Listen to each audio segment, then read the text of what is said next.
Nedaug žodžių norisi rašyti iš didžiosios raidės.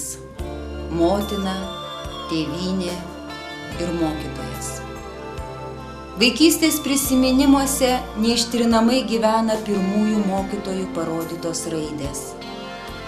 Geras mokytojas sustiprina, paremia, įpareigoja, pastumia, eik, įspėja, grįžk. Tai kelios mintys apie mokytoją, kurio pastangos lydėti jaunus žmonės pažinimo kelyje vertos didžiausios pagarbos. Gražia tradicija tapo rinkti geriausius, rūpestingiausius, mylimiausius miesto mokytojus. Miesto dienraštyje jau puikuojasi pavardės, kurias norisi tarti su pagarba. Janina Jaselskienė, Jonas Gineika, Vitalijus Jakobčiukas, Rolandas Norvaišas, Vaidas Pamparas, Zita Laureckienė, Dalė Bambalienė, Daiva Uosienė, Danutė Oželienė, Ramunė Gulbinskienė, Daiva Ivaškevičiūtė, Irena Micevičienė, Virginija Lukienė ir daugelis kitų savo profesionalumu ir žmoniškosiomis savybėmis įrodė, kokią didelę įtaką turi mokytojas savo mokiniams, jei yra įsitikinęs pasirinkto kelio teisingumu. Vedini pašaukimo, jie kas rytą atidaro mokyklų duris, nes mokytojo galia būti su savo mokiniais klasėje tyloje, mokyklos šurmulyje, tuščiame kelyje, nuo rudens iki rudens.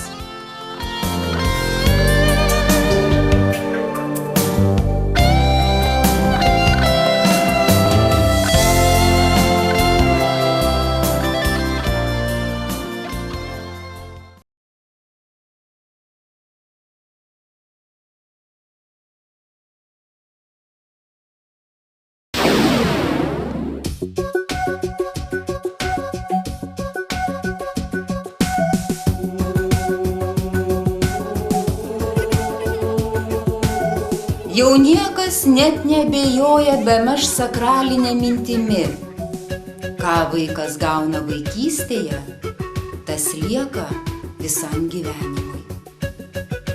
Tėvai patikėdami savo mažylius mokytojams tiki, kad gėrio, išminties, gerumo daigai sudygs jų sielose.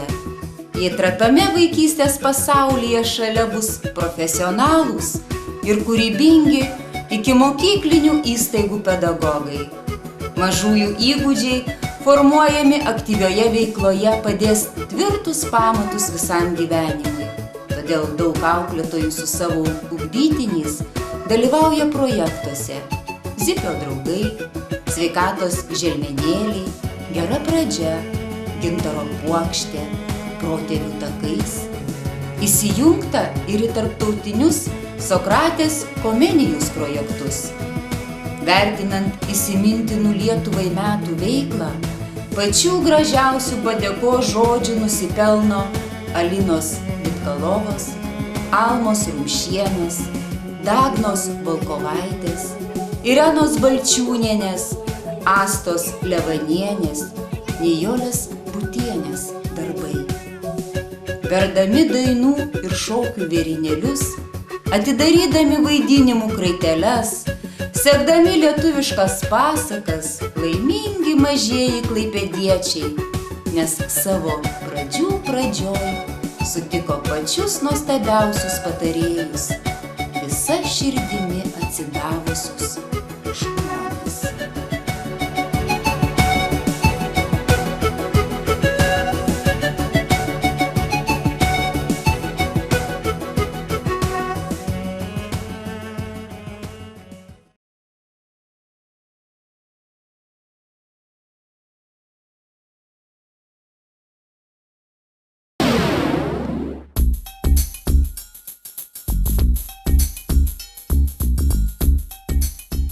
Olimpinė ugnis tai antikos dvasios vienybės simbolis.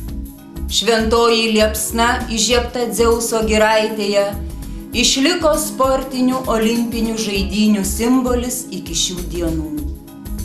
Kas sieja olimpinės žaidynes ir dalykinės olimpiadas bei konkursus? Dalykinių olimpiadų ir konkursų užuomazgų taip pat reikėtų ieškoti antikoje. Juk varžybose dalyvaudavo ne tik atletai, imtynininkai ir gimnastai, bet ir to meto mokslininkai, rašytojai, filosofai, oratoriai ir poetai. Tai yra, savo išmintį ir talentą demonstruodavo žymiausi minties ir meno atstovai.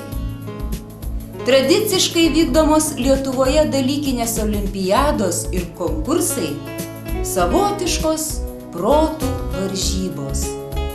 Mokytojų Ramutės Augustinienės, Violetos Beniulienės, Larisos Ušakovos, Tatjanos Bugajevos, Tamaros Gurinos, Vaidilutės Žukauskienės, Oksanos Tepševos, Edmundo Vedero, Lilijos Bručkienės, Marinos Dubnikovos, Natalijos Domenko, Ingridos Petkienės, Kristinos Pociuvienės, Bertos Berdužytės, Juozo Kukulskio, Valerijaus Kosmačiovo, Zitos Jurgaitytės, Violetos Stumbrienės, Egidijaus Gadeikio, Vidos Tolvaišienės, Elenos Šikšnienės, Margaritos Kuzliakinienės, Rasos Jonaitienės, Mindaugo Krakio, Jurgio Algimanto Sercoko, Justino Mikučio vardus, kaip ir kadaise olimpinių žaidynių dalyvių sąrašą, verta būtų surašyti Baltojo kalkakmenio plokštėje visiems gerai matomoje vietoje.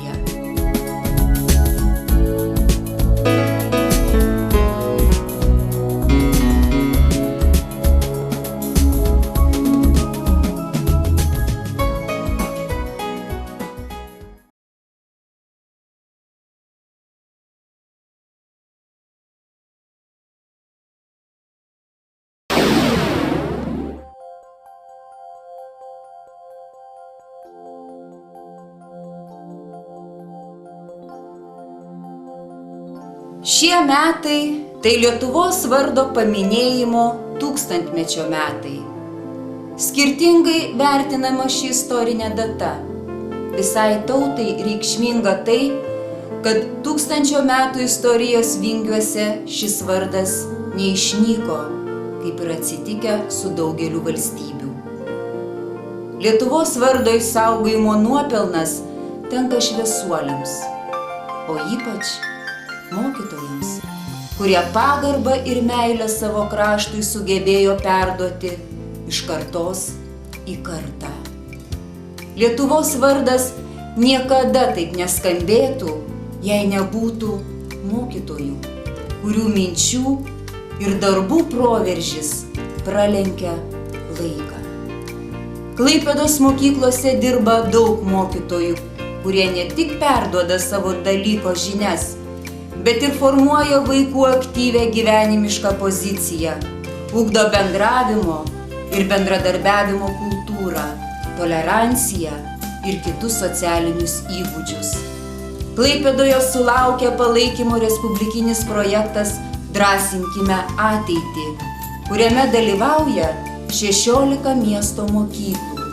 Taip pat vaikų socializacijos bei pilietinio ir tautinio ugdymo projektai, kuriuose dalyvauja net 23 mokyklų mokiniai, bet ir 3 mokyklos darželiai, bei visos neformaliojo ugdymo įstaigos. Vykdomi įvairūs tarptautiniai projektai, kuriuos remia švietimo mainų paramos ir kiti tarptautiniai fondai. Tai netikėtas 1000-mečio proveržis mūsų mokyklose.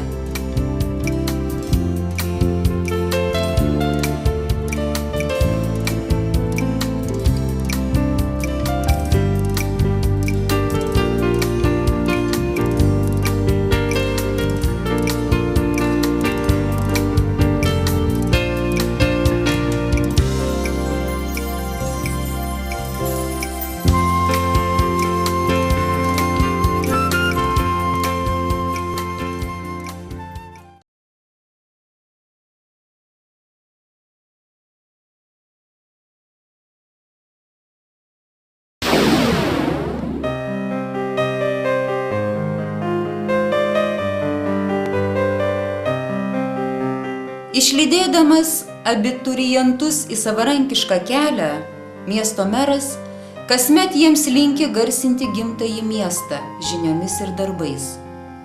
Nors daugelis iš jų, buvusio ir esamų mokinių, savo miestą nuolat garsina respublikiniuose, tarptautiniuose, meniniuose konkursuose, festivaliuose, sportinėse varžybose, todėl tarsi nesibaigiantis gausmas skamba Klaipėdos vardas, o jo aidas pasklinda ne tik po visą šalį, bet ir toli už jos ribų. Kasmet naujais pasiekimais nustebina jaunieji talentai.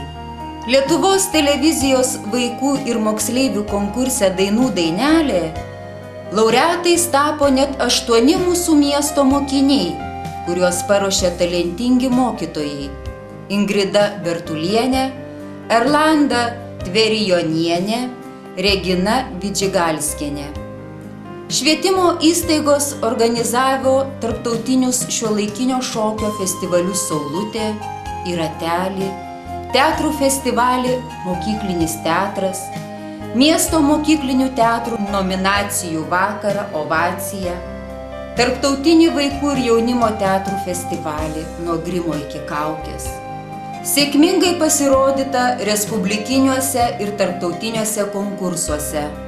Tai žymių mūsų miesto pedagogų Galinos Semionovos, Svetlanos Basičkinos, Antano Milinio, Rimutės Svitytės, Živilės Dargytės, Miros Kolaitytės, Mindaugo Lekausko, Irenos Gelgutienės, Esmeraldos Zubrickienės, Jolantos Budrienės nuopelnas. Klaipėdos vardą garsina šalies ir tarptautinėse dailės parodose pateikti mūsų miesto vaikų, kuriuos paruošė mokytojai Loreta Laurinavičienė, Rima Baukaitė, Laima Sakolauskienė darbai. Muzikos mokyklų ugdytiniai sėkmingai dalyvavo įvairiuose respublikiniuose ir tarptautiniuose konkursuose. Klaipėda didžiuojasi Audronio Daukšio, Tamaros Žagarienės, Jono Kučinsko, Akvilės Gaubienės, Editos Ambrozaitienės, Dainos Smalinskienės, Žydrės Sinkevičiūtės pasiekimais. Džiaugiamės, kad Jeronimo Kačinsko muzikos mokyklos liaudies instrumentų ansamblis Subatėlė savo miestui parvežė aukso paukštę. Šiemet net 5000 klaipėdiečių dalyvavo Lietuvos tūkstantmečio dainų šventėje Amžių sutartinė, kurioje labai aiškiai ir skambiai girdėjosi pajūrio miesto dainorėlių balsai ir ryškia gija driekėsi šokėjų profesionaliai audžiami šokių raštai.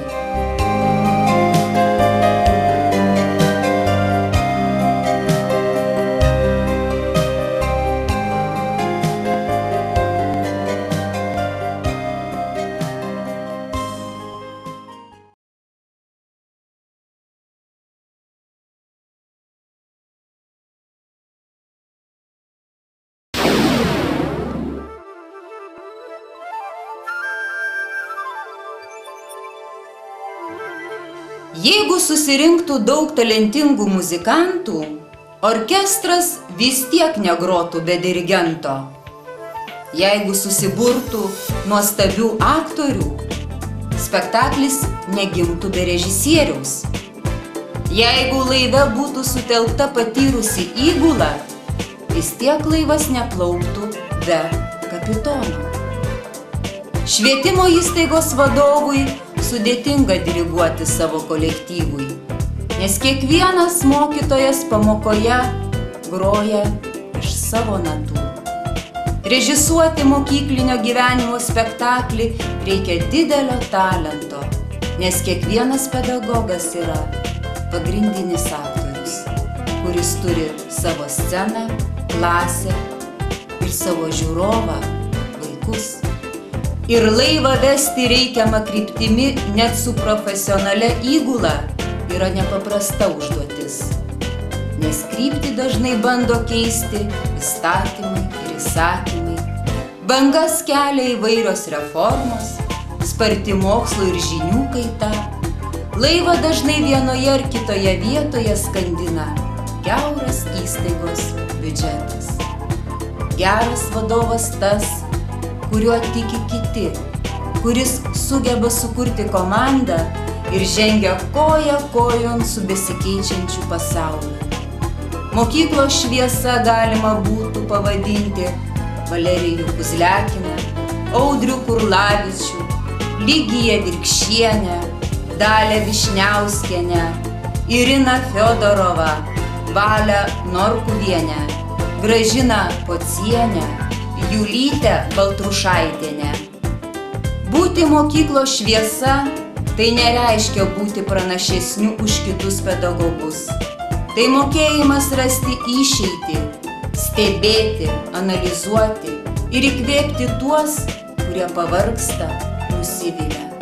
Klaipėda džiaugiasi savo šviesuoliais: Petru Montvydu, Elena Blažienė, Jovita Bernotienė, Aurelijumi Liaudansku, Vytautu Dumčiumi, Jolanta Navickienė, Daiva Kryžinauskaitė, Vida Rudokienė, Laima Vaitonienė, Arvydu Girdzijausku.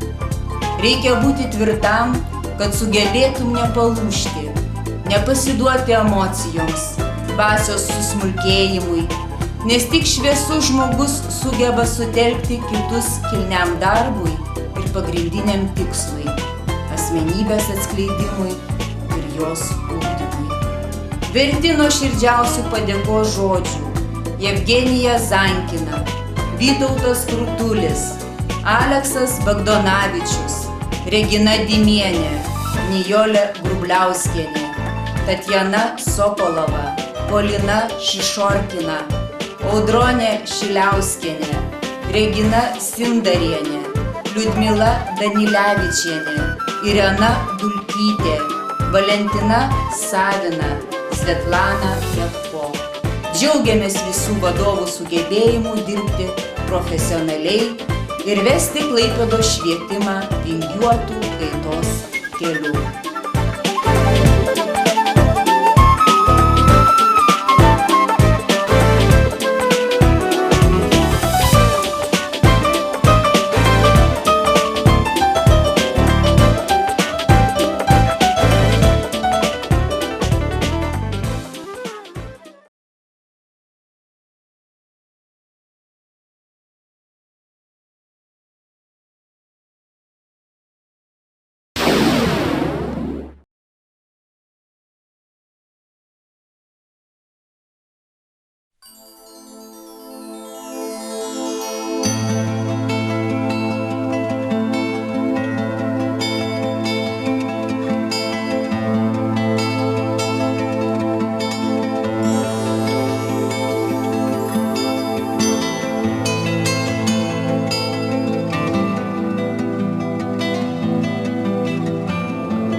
Tavo pasaką kasdienę įpinti ir padovanoti tau norėčiau pušų tylėjimą ankstyvą rytą, žiogelio smuiko dainą vakarais, mažytį saulės spindulėlį, bangelės kuždesį su Baltijos krantais ir vienišo paukštelio tylų skundą.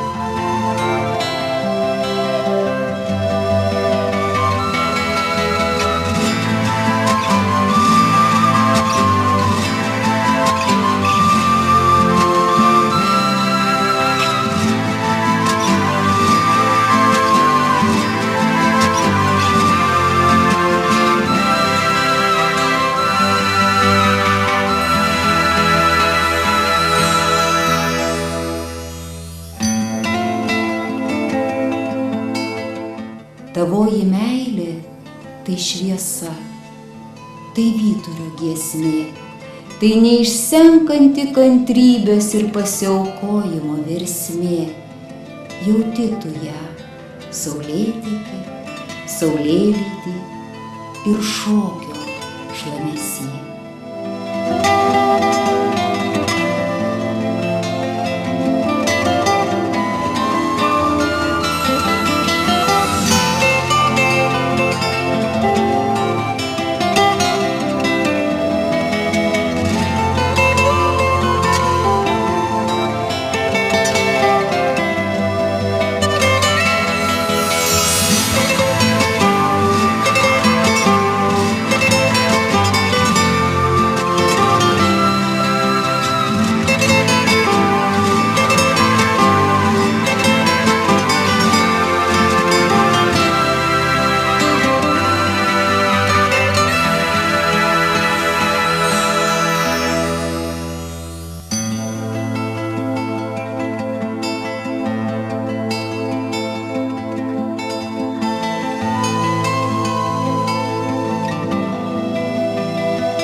Pradžioje rinkausi ne tik kaip choreografo mokytojo specialybė, tiesiog daugiau tai buvo galbūt choreografo specialybė, kaip šokėjos atlikėjos specialybė, nes kaip ir visos mergaitės, taip ir aš nuo mažens siekiau šokti scenoje, kad mane žiūrėtų auditorija, kad koncertuoti būtų, kad galėčiau koncertuoti.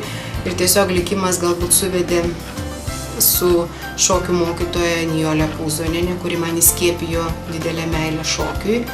Ir baigus vidurinę mokyklą pasirinkau šią specialybę. Ir labai nesigailiu, nes pati jau užauginau 2 kartų. Ir taip pat mano mokyti šokėjų irgi yra šokių mokytojai.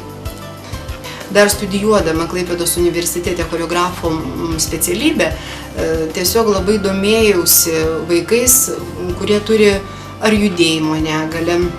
Galbūt kaip jauna studentė būdama ieškojau iššūkių. Ir kai likimas suvedė taip, kad su kurčiųjų mokytoja, surdopedagogė mane, ji man pasiūlė tiesiog dėstyti kurčiųjų mokykloje muzikos ritmikos pamokas. Ir susidūrus su tais vaikais, tiesiog pajutau, kad tie vaikai turi negalią, bet jie ir juda, ir girdi širdimi. Jie beproto imlūs vaikai, labai teatrališki, labai sugeba atkartoti.